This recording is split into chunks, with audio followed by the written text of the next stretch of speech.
안녕하세요. 도마동교회 성도 여러분. 지난밤 평안하셨습니까? 모처럼 바람과 더불어 내리는 이 봄비에 힘들지는 않으셨는지요? 하지만 전국적으로 일어났던 산불도 진화가 되고 가뭄이 좀 해결이 되고 해갈이 되는 그러한 지역들이 있었을 것입니다. 우리는 비가 오나 바람이 부나 하늘 도성을 향해 멈추지 않고 걸어가야 합니다. 그래서 오늘 아침에는 반드시 걸어서 지나가야만 한다라는 제목으로 말씀 묵상으로 은혜를 받고자 합니다. 오늘 주제 성경절로 고린도후서 4장 17절을 함께 보시겠습니다. 우리의 잠시 받는 환난에 경한 것이 지극히 크고 영원한 영광에 중한 것을 우리에게 이루게 함이니.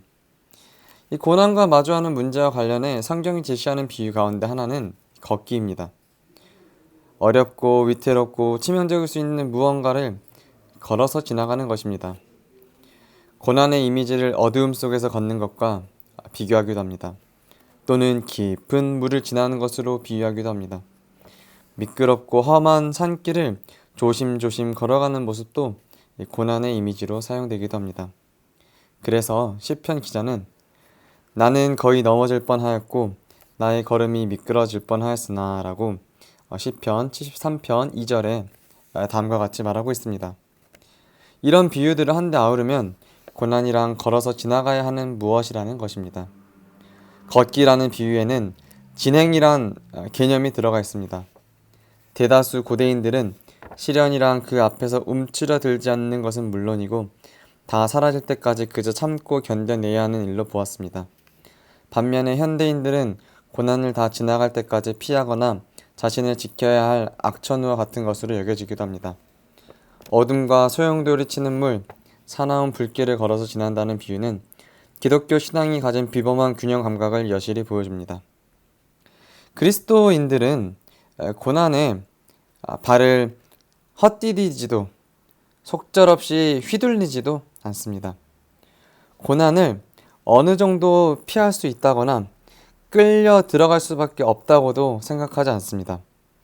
고난 앞에서 충격을 받거나 놀라지 않으며 자신의 외로움과 괴로움과 연약함을 부정하지도 않으며 원망하거나 두려움에 얼어붙지도 않고 익숙해지거나 포기하지도 않고 항복하거나 좌절하지도 않으면서 담대히 맞아들여 꿋꿋이 지나갈 따름입니다.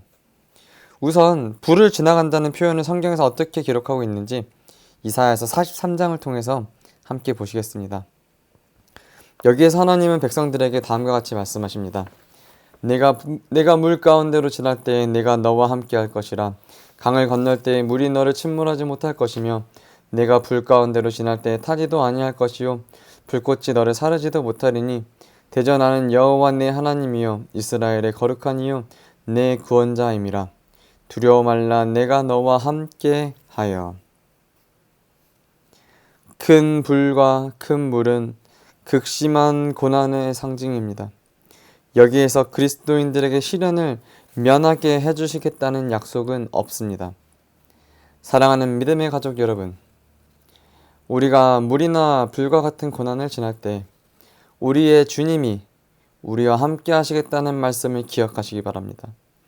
우리가 고난 가운데 지날 때 우리의 구원자 하나님께서 우리와 함께 하시겠다는 것입니다. 하나님이 함께 하시겠다 하는데 무엇이 두렵겠습니까? 하나님은 큰 물과 어두운 골짜기 그리고 불을 지나게 되면이 아니라 지날 때에 라고 말씀하십니다. 시련을 겪지 않게 해주시겠다는 것이 아닙니다. 하나님의 약속은 시련 가운데 있는 우리와 나란히 걸으면서 동행하시겠다는 것입니다. 이사야는 비유 속으로 한 걸음 더 들어가서 하나님의 백성들은 뜨거운 기운에 시달릴 수 있지만 불꽃이 너를 사르지도 못하리니 라고 말씀하십니다. 맹렬한 열기 속에 있어도 그 화기가 속으로 침투하지 못한다는 뜻입니다. 곧 영혼을 파고들어 해를 입거나 마음을 냉랭하게 만들거나 좌절에 빠뜨리지 못한다는 말입니다. 베드로 전서는 균형 잡힌 시선으로 고난을 이야기합니다. 베드로는 이사야서 43장을 염두에 두고 편지의 수신자들에게 여러 가지 시험을 받는 시기를 지나고 있음을 말하고 있습니다. 베드로는 이렇게 덧붙여 말하고 있습니다. 너희 믿음의 확실함은 불로 연단하여도 없어질 금보다 더 귀하여 예수 그리스도께서 나타나실 때의 칭찬과 영광과 존귀를 얻게 할 것이니라. 아멘. 금은 순수한 금속 물질입니다. 불에 넣으면 물렁해지거나 녹아내리지만 타서 재가 되지는 않습니다. 하지만 금광석에서 없애버려야 할 불순물들이 좀 섞여 있습니다.